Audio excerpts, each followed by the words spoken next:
नमोस्तु सर्वेभ्यः। ये मेरे पीछे आप जो लाल लाल फूलों वाला वृक्ष देख रहे हैं, अक्सर आप सभी इससे परिचित ही होंगे। पार्क्स में या फिर सड़कों के किनारे आपने इसको इस मौसम में खिलते हुए देखा होगा। इसका नाम है गुलमोहर, जिसे फ्लेम ऑफ फॉरेस्ट भी कहा जाता है, यानी कि जंगल की आग, जंगल की ज्वाला। क्योंकि इसके जो फूल हैं, ये आप लाल लाल फूल ऑरेंज कलर के देख रहे हैं। हालांकि ये 2 कलर्स के होते हैं, तो येलो और एक रेड। तो ये आपके पीछे ऑरेंज कलर वाला है, रेडिश टोन में।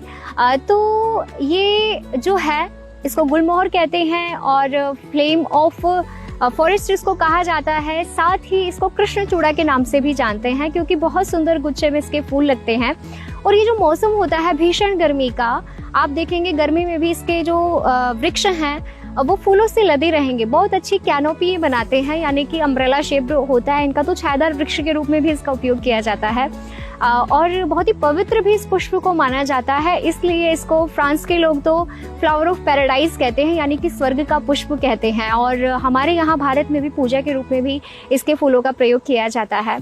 देखिए ये जो फूल हैं, इसके जब ये फूल से वैसे तो बहुत ही गुणकारी इसके पुष्प होते हैं, तो इस मौसम में हर जगह आपको एक लाल लाल चादर बिछी हुई दिखेगी इसके पुष्पों की। तो आयुर्वेद के रूप में वैद्यों का कहना है कि इसके फूलों को सुखा करके उनको हमें चूर्ण करके रख लेना चाहिए।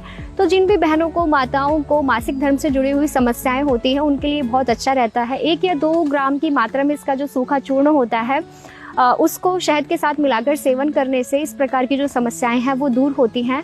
और दूसरा, इसकी जो छाल है जिसको आप 12 मास प्राप्त कर सकते हैं, तो उसको भी सुखा करके चूर्ण करके एक डब्बे में रख लें। और जिनको भी बहुत अधिक प्यास लगती है या फिर थकान महसूस होती है, शरीर में वीकनेस है, तो वो भी उसकी छाल को 1 या 2 ग्राम की मात्रा में केवल दूध के साथ रात को सोते समय सेवन करें और बीच में 1 सप्ताह का गैप रखें, यानी कि 1 सप्ताह तक सेवन करें फिर 1 सप्ताह के लिए छोड़ दें।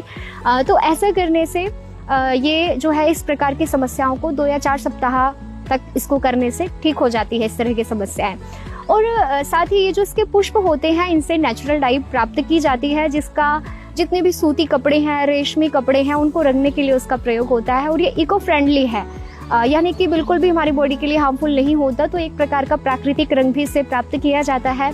साथ ही इसके जो बीज होते हैं, इस पर लंबी लंबी शिम्बियाँ मतलब फलियाँ आती हैं, तो उसमें से जो बीज होते हैं उनका तेल निकाला जाता है, जिसका प्रयोग बहुत प्रकार के कॉस्मेटिक प्रोडक्ट्स बनाने में, इत्र, परफ्यूम्स वगैरह बनाने में किया जाता है, साबुन आदि बनाने में किया जाता है। तो बहुत ही गुणकारी ये पौधा होता है, देखने में भी बहुत सुंदर लगता है।